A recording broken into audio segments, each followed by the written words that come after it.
Good afternoon, everyone. This is Bill Gates from Westchester SCORE. We are just about ready. Apologies, we're just a couple seconds late past the 12 noon hour. So if you could bear with us, we will get the slides up and we'll be ready to go. So again, if you can just bear with us for 1 minute. Okay, so if I start, share my screen.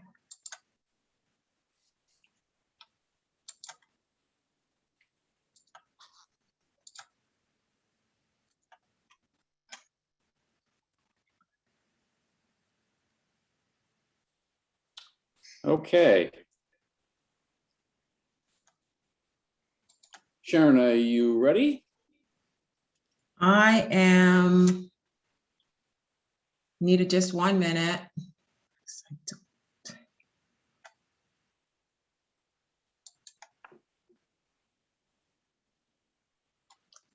I cannot see the slides.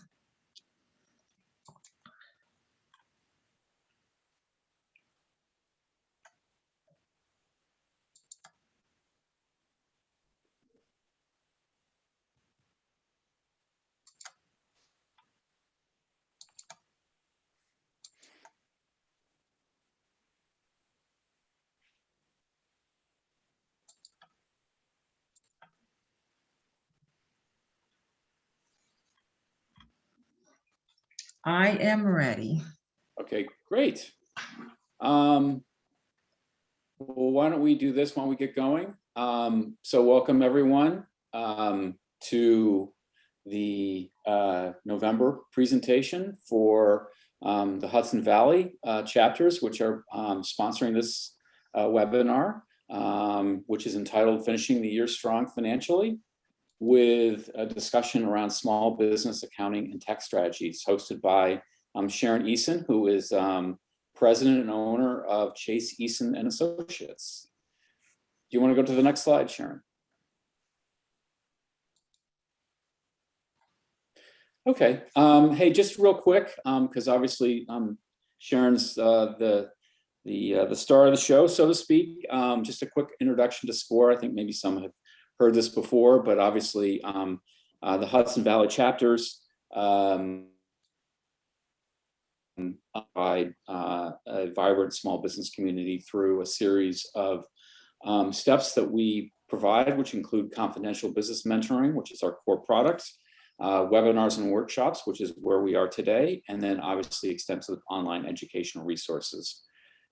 We go from startups to established businesses, and I think the secret sauce for us, for you as small business owners or potential startups, is we can draw on a large number of business mentors with wide-ranging industry experiences and areas of expertise.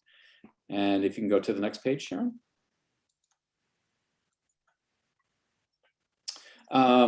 So again, this presentation is being sponsored by the Hudson Valley SCORE chapters, and as you can see, the phone numbers and emails of each of those. So for your respective areas, please reach out to them if you have any mentoring needs.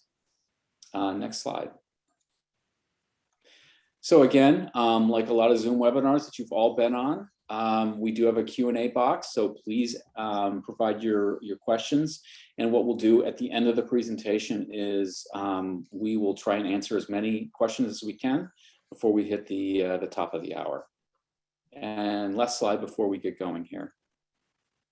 So again, super excited to have Sharon present to us. She is a certified public accountant with several years of experience. And she does all kinds of things from a CPA perspective: tax planning, CFO type services, audit preps, and finally reviews of financial documents. So we think with this time of year, it's great that Sharon can take some time out of her busy schedule to talk about some of the year-end planning things that maybe you are all thinking about. So with that, I'm going to hand it over to Sharon. Thank you, Bill. I want to start it by thanking you for coming in the participants and, sharing your time here with us. We know that you're busy running your business, and to take time out for education speaks to who you are as a business owner. I want to thank SCORE, the SCORE community, for affording me this opportunity to share the information with you. In 2015, when I wanted to make my dream of having my own business a reality, SCORE was instrumental in helping me transition. At the time, all I knew was that I was a well-trained CPA who enjoys tax preparation and accounting work. But of course, as many of you are aware, it takes a lot more to start and build a sustainable business.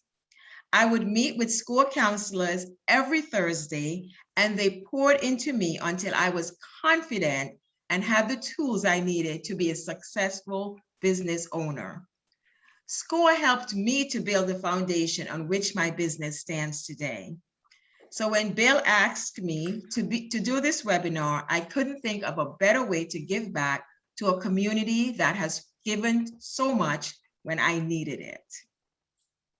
Some of you on this call may associate me with ADG Accounting, Inc. ADG Accounting, Inc. went through rebranding and is now Chase Eason and Associates.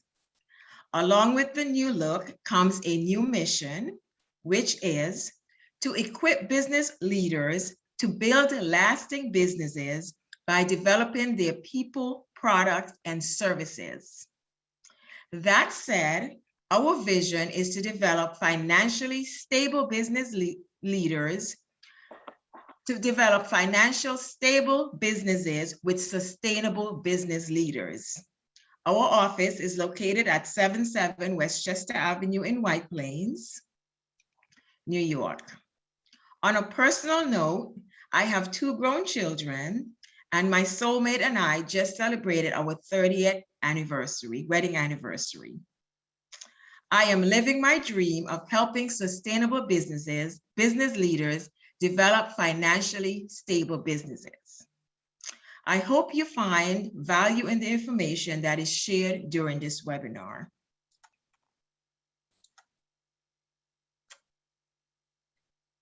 We will cover a lot today. However, since we have a short time together, it is impossible to do a deep dive into some of the topics. So, as an attendee to this webinar, I would like to offer you a copy of my ebook, which covers a lot of the topics in detail. A lot of the topics in this webinar in detail. I was told you cannot enter your email address, but I was told it's okay to give you my email address, which is sharoneason.adg@gmail.com. I'll give you the easy one, right? Which is Sharon Eason, my first and last name, .adg@gmail.com. If you enter your, if you send me an email, I promise I will share with you this ebook.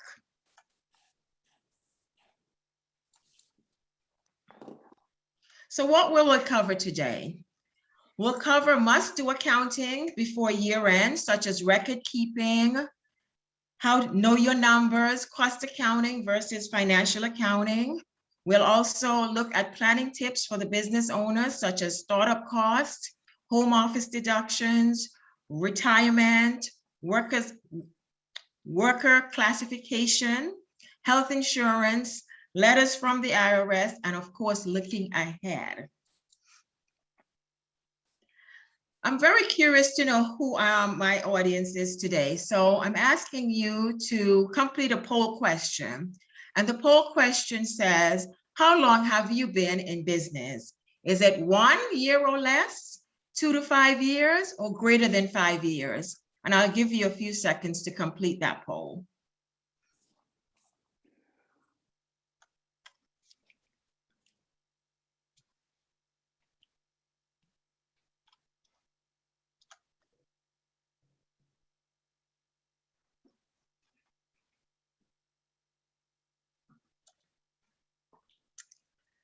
So, wow, it's pretty even split. 1/3, 1/3, 1/3. 31% is 1 year or less. 36% is about 2 to 5 years. And the remainder 33% is greater than 5 years. That is awesome.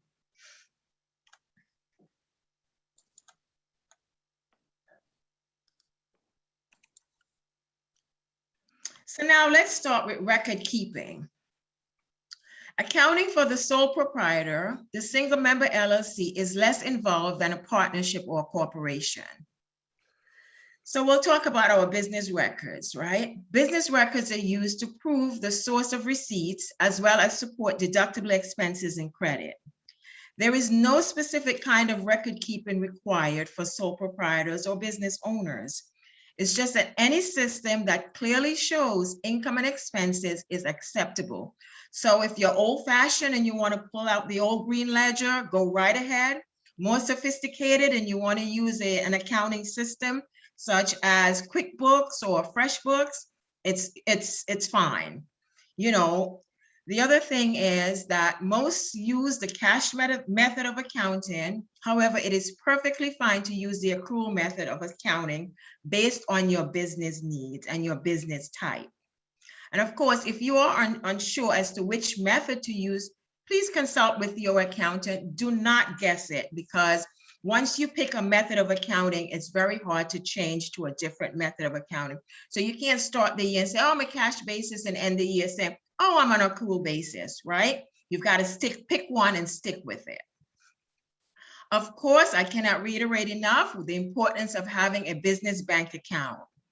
The bank account should be used for depositing business income and paying business expenses, which is separate from the owner's personal account. Your business account activity may be tracked using, as I mentioned before, you can use a manual ledger, you can use check register, spreadsheet, or of course an accounting software. Your deposit records should identify the source of the funds and whether the deposits are business income, personal funds, or loans. So you can't just have entries and not identify what those entries are for, because it would be harder for your accountant or yourself to classify them at the end of the year to determine whether they're a legitimate business deduction or not. The records of checks, electronic transfers, point of service transactions, and other withdrawals should identify the payee, the business purpose, and other information that helps document the business expense. And you should always avoid using the business account to pay for personal expenses. I will repeat that. Always avoid using the business account to pay for personal expenses. And that's especially for the 1/3 who's with us today who is, have their business for a year or less. Generally, that group is the one who tends to commingle funds a little. And I'm encouraging you, once you have an EIN, go to the bank. There's several banks out there, smaller banks, that are very friendly to small business. So please open a bank account and keep your expenses separate. Your business profits, you can withdraw your business profits by writing a check to the business owner or by electric transfer to the business owner's personal account. Outright cash withdrawals are discouraged. And of course, please keep in mind that an IRS auditor may request a copy of electronic accounting files. Generally, there's self-employment tax when your net earnings from self-employment are $400 or more. A taxpayer is self-employed if he or she carries on a trade or business as a sole proprietor or as a general partner in a partnership. And this is the IRS code definition of what a self-employed person is.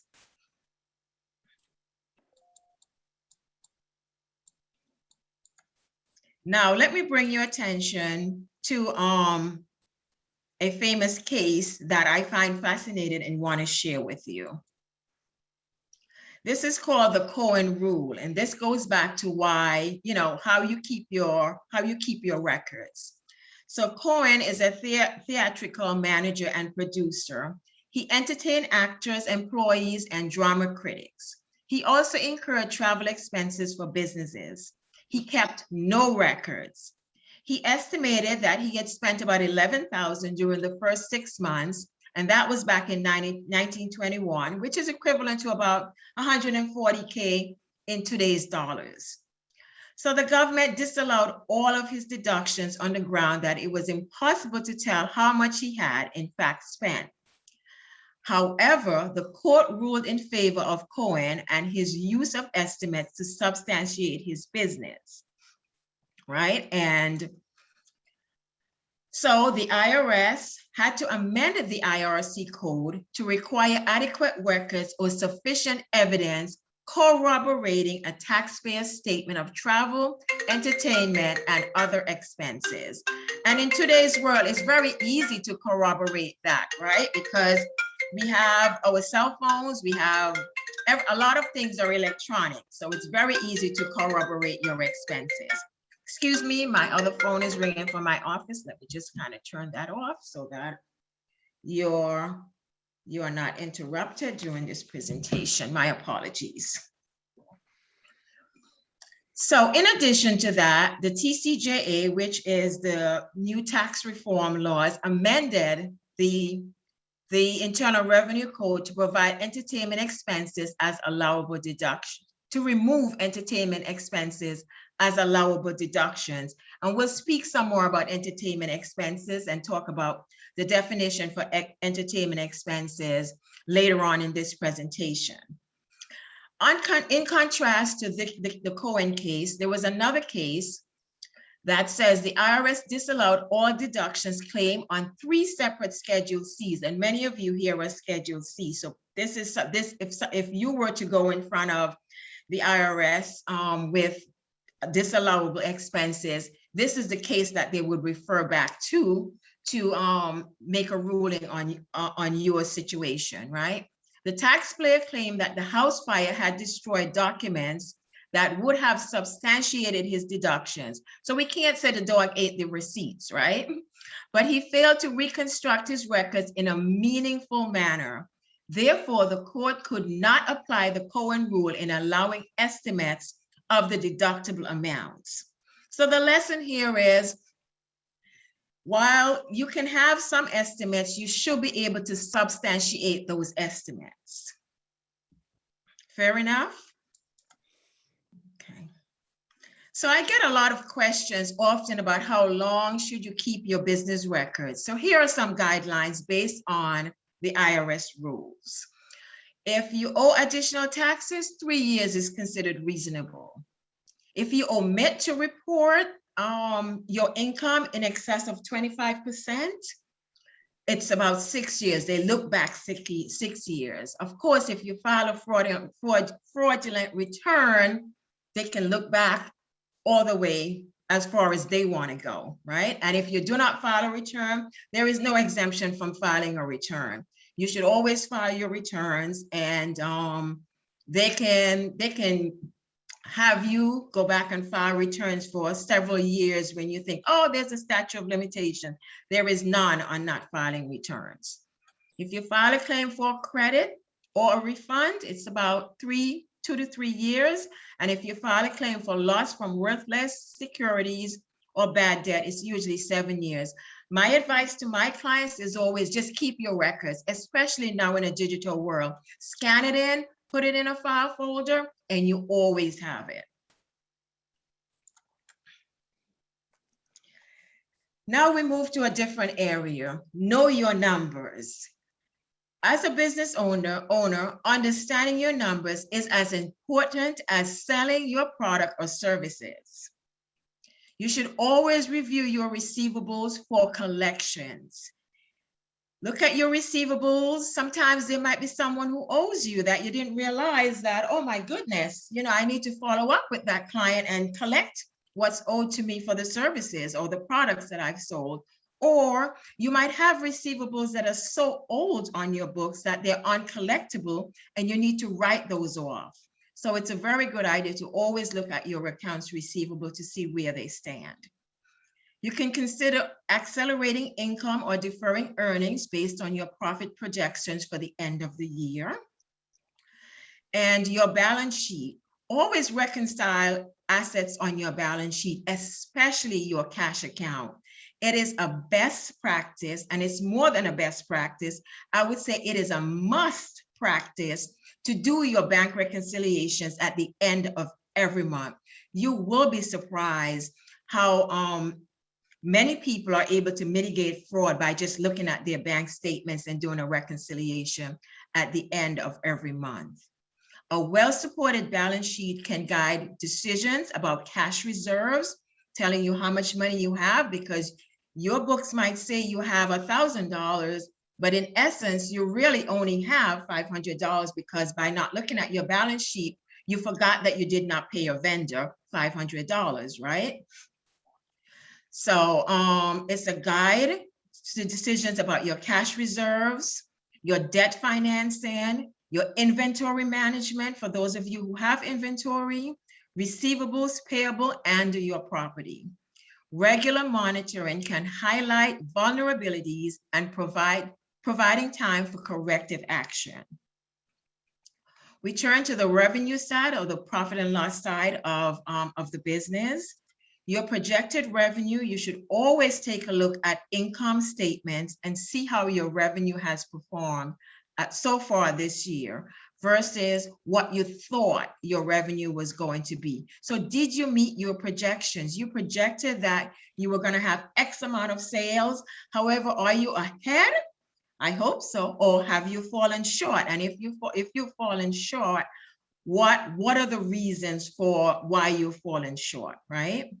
If your revenue varies from what you expect, you get with, you look at your sales, you look at your marketing team or your marketing methods if you do not have a marketing team, just to pinpoint what has gone wrong, what can be done better, and how can you meet expectations. On the flip side of that is the projected expenses. You put a stop to disappearing cash by conducting a variance analysis on your expenses. What did you expect to spend so far this year on salary, wages, compared to what actually paid employees? What about other big expenses like your rent or your insurance? You take the amount of money actually spent so far in 2021 in each of your major expense accounts, and you compare it to your spending forecast, right? Because you always start the year with a budget. Even if it's a budget in your head, you have a budget. You know exactly how much you want to make at the end of the year, but in order to know how much you want to make, you need to know what your overhead is in order to get to your bottom line. A review of your financial statements will help you to be prepared if you need to navigate any obstacle or capitalize on any potential opportunities to expand your business. Looking at your debt service coverage, do you have enough cash to actually handle the principal and interest payments if you have a loan out there? Many of you had idle loans. Idle loans are going to become payable. Do you have the cash to make those payments when the time comes, right? And you should also calculate your cash flow to ensure that you can handle both your current and your future monthly payments.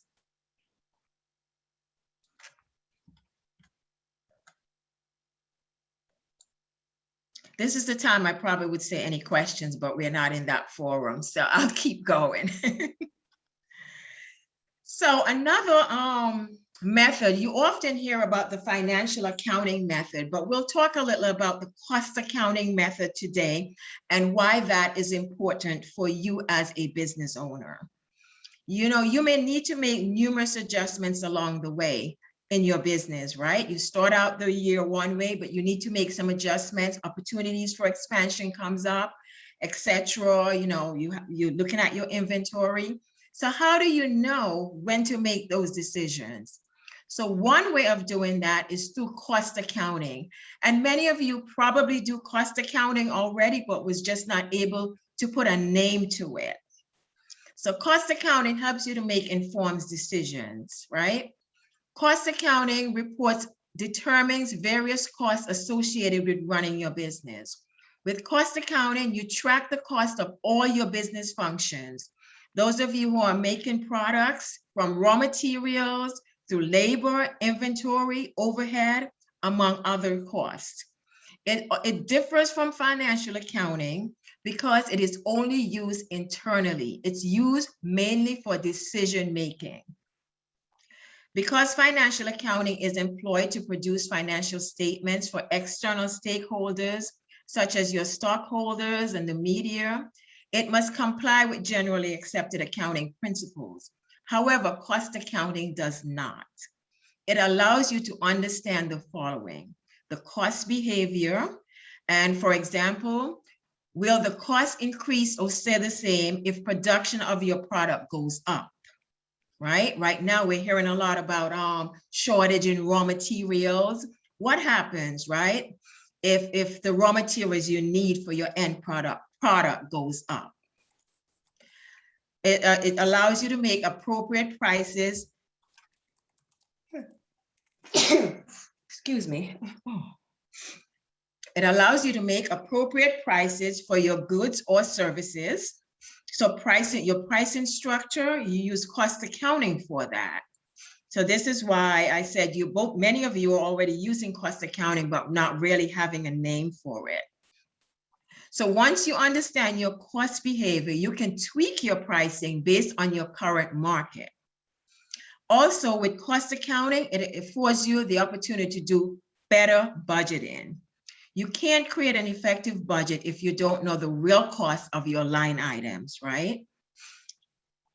In addition, I would encourage you to pay attention to your fixed and variable costs, and I'll share with you examples of what fixed and variable costs are in a few minutes. To monitor your company's costs with this method, you need to pay attention to two types of costs in any business, which is your fixed and your variable costs. So when you think of your fixed costs, they do not change and in the production of the sale. So your rent, the space that you rent, the warehouse that you rent, or the space you rent to mix the product, to bring it to its end result, that's considered a fixed cost. Insurance, equipment leases, the salaries that you pay, and the advertising, those are all considered fixed costs. Now, your variable costs, they do change with the variation in the production and the sales. And the variable cost, as you might have guessed, includes raw materials, hourly wages and commissions, inventory, your office supplies, packaging, mailing, shipping costs. Those are some of the things that you can think about when you think of your variable costs, because the costs change based on production.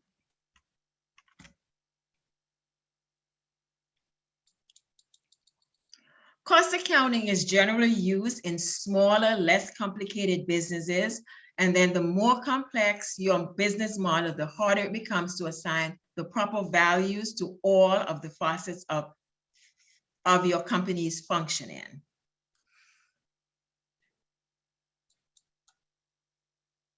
So now we'll pause for another polling question. Who prepares your business returns? Do you do your business returns on your own? Is it done by a family friend who does your business returns, or do you use a professional?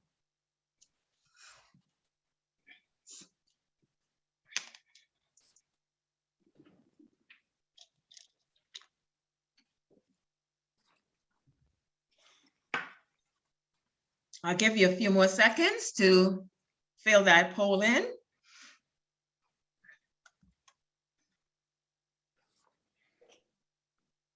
Okay, 56% of you, so more than half of you use a professional, which is a CPA or an EA. 9% uses a family friend, and 35% of you do it on your own. Okay, so that's pretty much what we generally see out there as well. So we'll continue.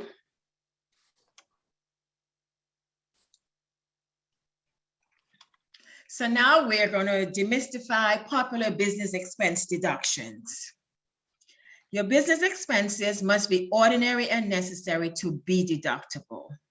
So for example, you always hear about entertainment, meals, and travel. Those are usually the hot buttons, right? No deduction is allowed for entertainment. with respect to an activity that is generally considered to be entertainment, amusement, or recreation. There's also no deduction under entertainment for membership dues with respect to any club organized for business pleasure, recreation, or for social purposes. And a facility or portion therefore used in connection with any of these above items. So now you say, well, what is entertainment? Because that's like a little sticky subject, right? So the Internal Revenue Code identifies entertainment as, and I'll read their definition, as an activity generally considered to provide entertainment, amusement, or recreation. And examples include entertaining guests at nightclubs, at social, athletic, and sporting clubs, at theaters, at sporting events, on yachts, or on hunting, fishing, vacation, and similar trips. Entertainment may also include meeting personal, living, or family needs of individuals, such as providing meals, a hotel or a suite, a hotel suite, or a car to customers or their families. Now, of course, with every rule, there are exceptions. So I'll share with you what the exceptions are in which you can deduct 100% of entertainment expenses. If the entertainment is treated as compensation, it is 100% deductible. If it's treated for recreational expenses, such as a company holiday party, it is also 100% deductible. Expenses related to attending business meetings or conventions of certain exempt organizations, such as the Chamber of Commerce or professional associations, are also 100% deductible. And if you have entertainment that are sold to customers, that also is 100% deductible.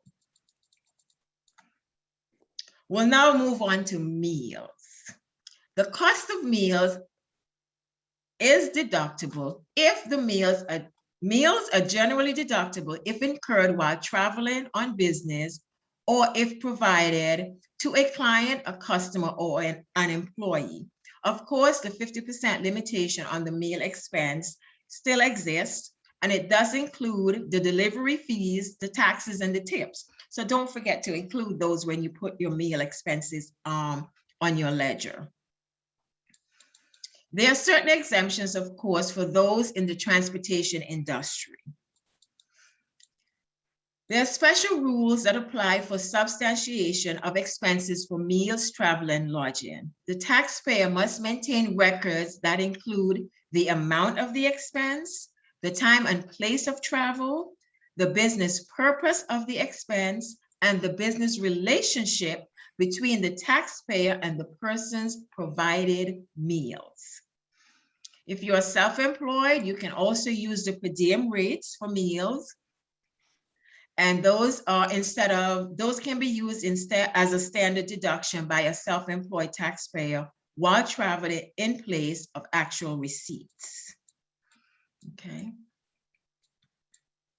Now we looked at the travel expenses. Travel expenses are ordinary and necessary expenses incurred by a taxpayer while on temporary travel away from his or her tax home for business purposes.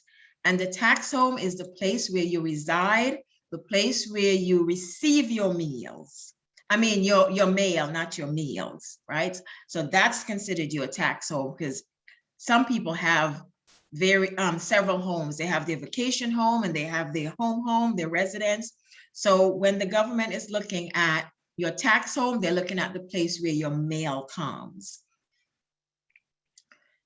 Travel by air, train, bus, taxi, or car between the taxpayer's home and the business destination. So if you use your car for business use while at the business destination, so transportation also include the cost of transportation also include the tips. It's include between the airport or the train, the train station, and a hotel, or between the hotel and a business location, or between the business location or the customers. So if, to summarize that, if you're traveling from the airport to the hotel, from the hotel to the business office of the client whom you're on business to visit, all of that is considered transportation and it is deductible. The meals, your lodging, your dry cleaning while you are there, your laundry, tips, those are all considered ordinary and necessary expenses related to traveling. Okay. And again, for lodging, similar to meals, the employer may use the per diem rates to substantiate an employee reimbursement for travel and meals. And as opposed to having the actual receipts. And the per diem rate is usually a fixed amount, which is determined every year by the IRS codes. If the expense other than lodging is less than $75, then no receipts are required, okay? And if the taxpayer has meals or lodging expenses while traveling away from home that he or she accounts for to the employer, then that also is does not require a receipts. And I'm going to give you an example of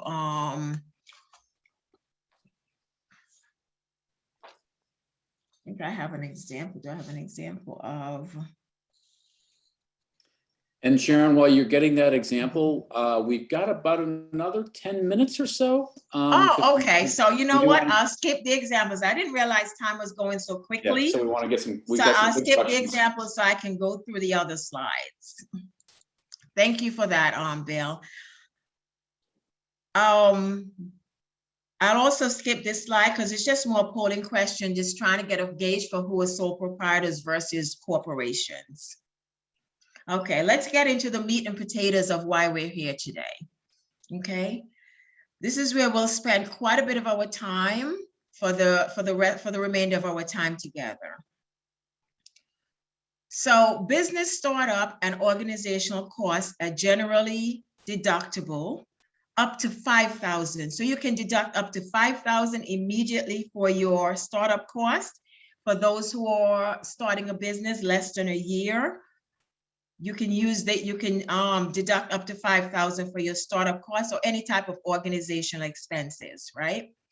The deduction is phased out dollar for dollar after it exceeds $50,000. So once it's $50,000, it's not lost. However, you have to amortize that over 180 months.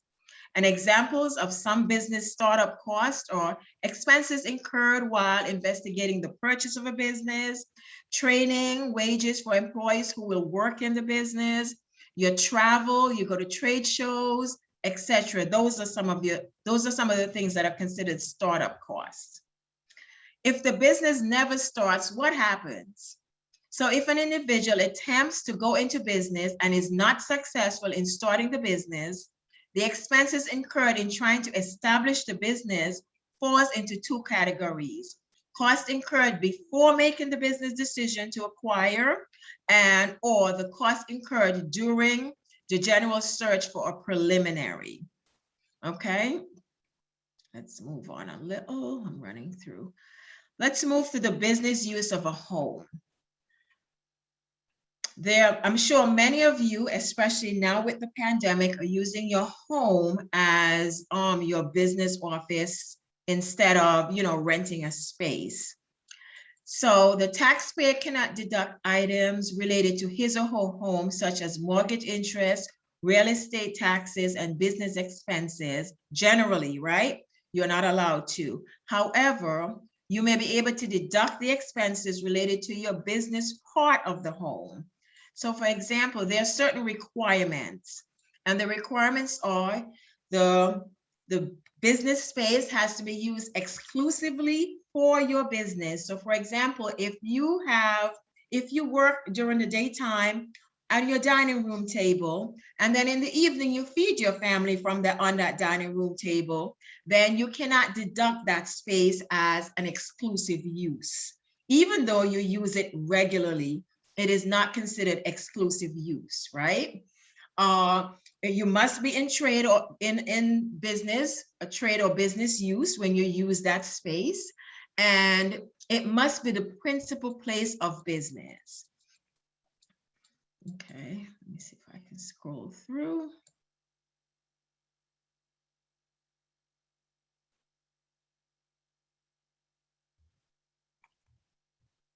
So that's that in a nutshell. I'm kind of racing through it because I want to be able to get as much as I can, get you as much as you can.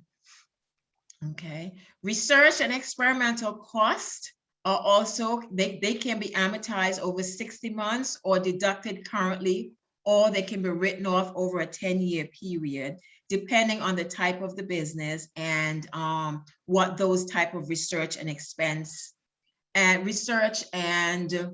experimental costs are. Okay.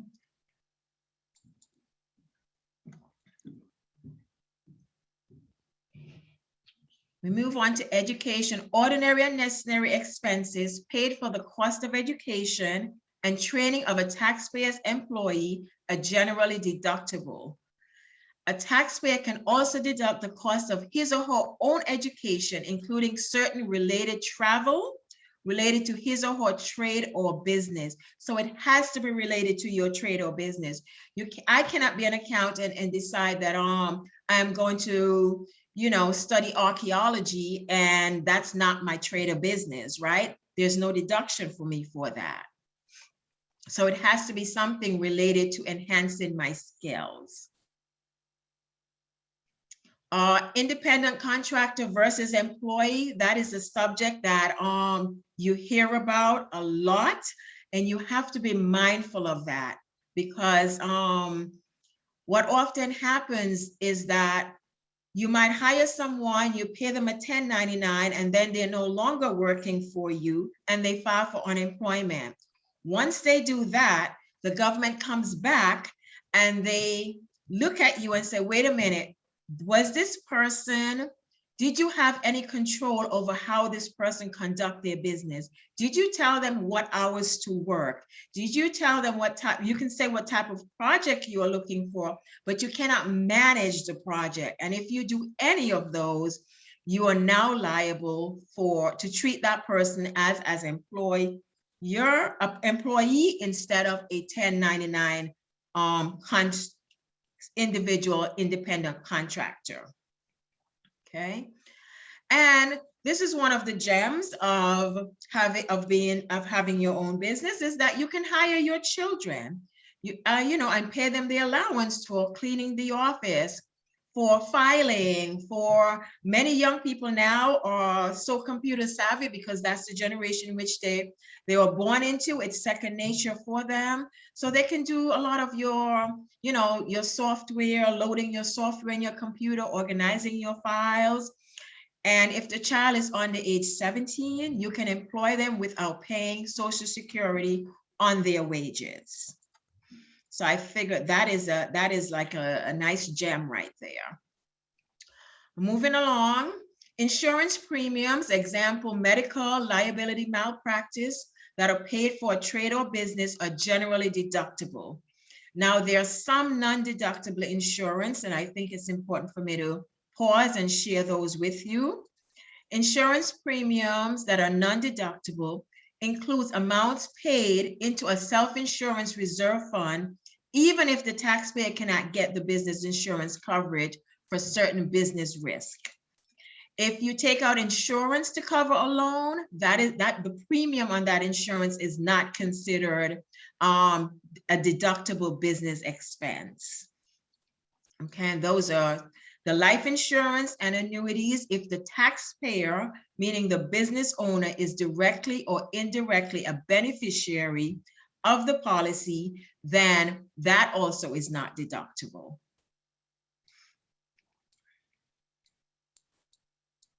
As a self-employed, you can deduct your insurance premium only if you do not have a spouse that covers insurance elsewhere.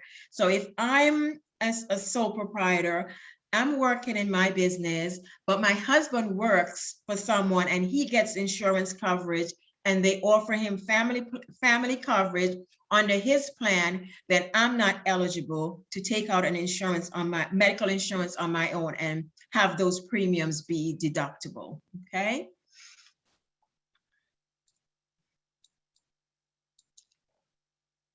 However, if you are self-employed and you do not have any other means of insurance, you now get to take the deduction of covering not only yourself, but the premium for covering your family as well.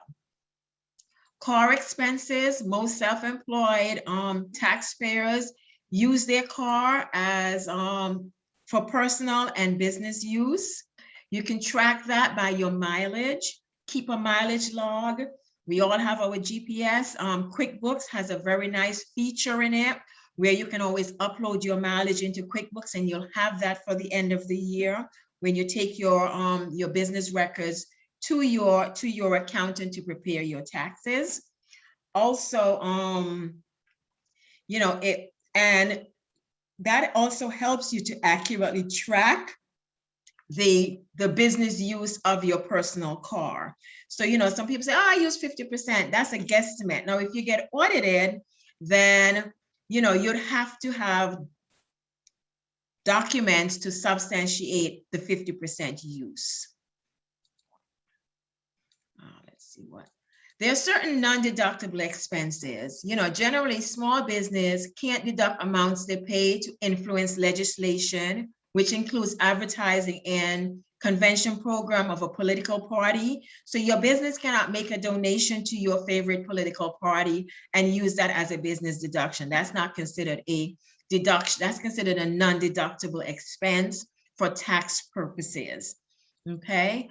Other non-deductible expenses is fines and penalties that are paid to the government for the violation of the law. So if I get a speeding ticket because I'm late for my appointment, that is not considered a deductible expenses. Or I parked near the fire hydrant and my car got towed, that is not considered a deductible business expense.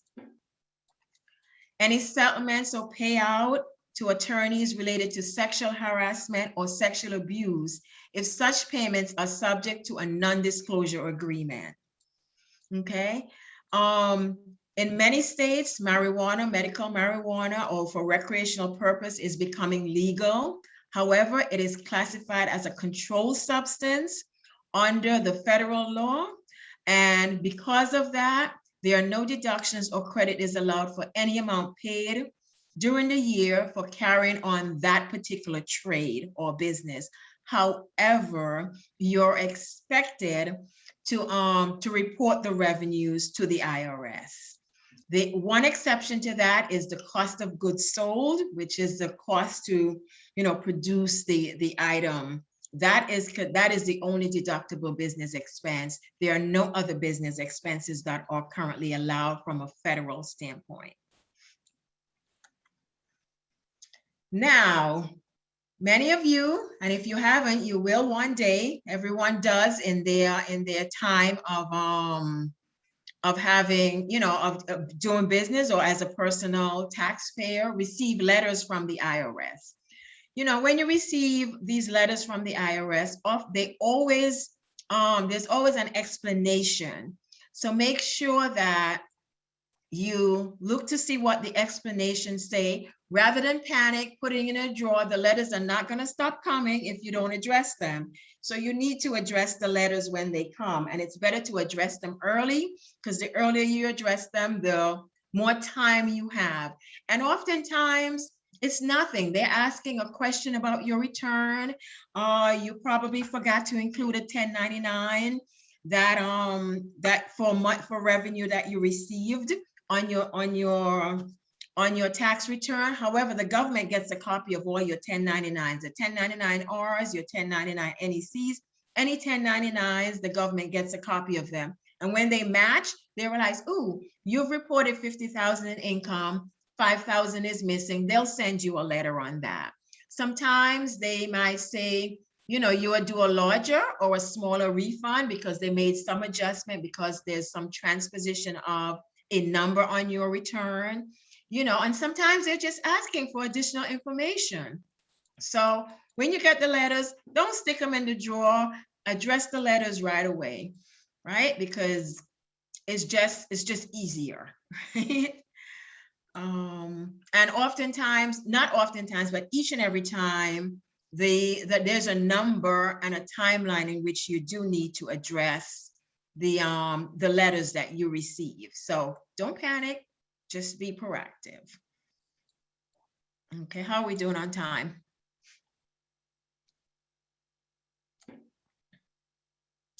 So looking ahead, there are several credits that have been given to small business owners this year because, you know, as a result of the pandemic. So I would advise you to have a conversation with your accountant about these business credits. There's a lot, especially around the workers' credits.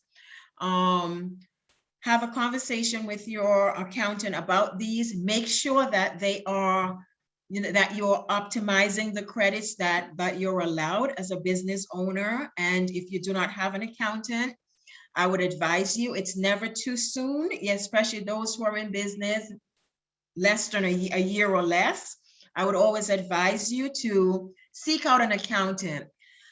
After you open your bank account, the next thing you should really do is to look for an accountant, you know, because you cannot afford not to afford an accountant, because you need that person to help you through, you know, understanding these credits. What credits am I eligible for? There's a change in the per diem rates. There's also change in the mileage rates every year. You know, entertainment, you've decided to throw this big event. What expenses are considered entertainment versus not entertainment? What meals, what travel expenses? These are all the things that you're missing out on. And if you come at the end of the year, at that point in time, it's just a transaction and there's nothing no one can do about it. So I would always advise you as business owners to proactively seek your accountant's advice before you make decisions. Seek accountants who can be your partner so that you can pick up the phone and say, you know what, I'm thinking of buying equipment. Let's look at my cash flow. Help me understand my cash flow to see, should I lease equipment or should I purchase equipment? You know, so those are just examples. And I apologize for rushing through this, but we got some questions. Why don't we just go to those right now and we can see how many we can get done. Okay. Once again, I have an ebook, Little Known Secrets of Tax Benefits for the Self-Employed. If you send me an email at sharoneason.adg@gmail.com, Sharon Eason, EASON.adg@gmail.com. I will be able to share that with you. And a lot of the stuff that we weren't able to cover today because of time constraints, you'll be able to read at your leisure and kind of understand a few other nuggets of deductions as a business owner. Okay. So we'll go through a couple. I know we're kind of closing in on the 1 o'clock hour, but maybe we'll go a couple minutes beyond for those that can stick around. And the first question, and I'll answer it, which is, will the presentation be available? Yes, we will provide the slides as well as a recording to the presentation. It will be posted on our website. It will also be emailed to everybody who registered for the presentation. So you'll be able to look at it and review it at your leisure. So Sharon, a couple questions. So here's one for a sole proprietor. How does owner's draw differ from paying yourself monthly paychecks? Which do you recommend and why? So draws versus paychecks. So draws is taken out from what you've invested. So when you started the business, say for example, you put $10,000 in the business, that's considered your capital contribution. So you can take a draw from that. When you pay yourself monthly, now you're paying yourself, it's considered wages because it's consistent. You're paying yourself the same amount every month. So that's now considered wages, and wages are subject to taxes, you know, payroll taxes. So that's really the difference. And owner's draw is not considered, it's not taxable income. It's just owner's draw. You're taking out what you've contributed to the business, as opposed to your wages is now payroll, and it's considered income on your 1040. Okay. Here's a question. It's maybe a little unfair for you, but maybe you can talk about in general, which is some of the software programs that are available. Somebody asked the question, is QuickBooks for me? And I know there's different platforms that are out there, but as a general matter, should somebody have QuickBooks or something like that? In addition to having Yeah, an account? I would say yes. I mean, there are several different versions of QuickBooks, as Bill has just mentioned. You can start out with QuickBooks for the self-employed. That's the most basic QuickBooks that there is. And then, you know, as your business grows or your business need changes, you can upgrade to QuickBooks Plus, you know, QuickBooks Essential, you know, you can always upgrade. So yeah, QuickBooks, if not QuickBooks, there's also FreshBooks, which is a competitor of QuickBooks, not so well known, but it's less costly than QuickBooks. And most accountants are familiar with, you know, different types of accounting systems. So because at the end of the day, they all do the same thing, and it's the accounting, recording your revenues and your expenses and your balance sheet items. Okay. And somebody asked, will SCORE provide a webinar around QuickBooks or something like that? That's a great idea. We will put it in the idea hopper and come back to everyone. Another question is for those, I think it was about a third that were startups. When should you actually hire an accountant? What is there a tipping point that you think it becomes important for you to actually bring that third-party expert in? You know, oftentimes when people are starting their business, it always says, I can't afford an accountant, but I would say to them, you can't afford not to have an accountant. From the time you decide, you're thinking, oh, I want to start a business, you should be looking around for accountants and having a consultation.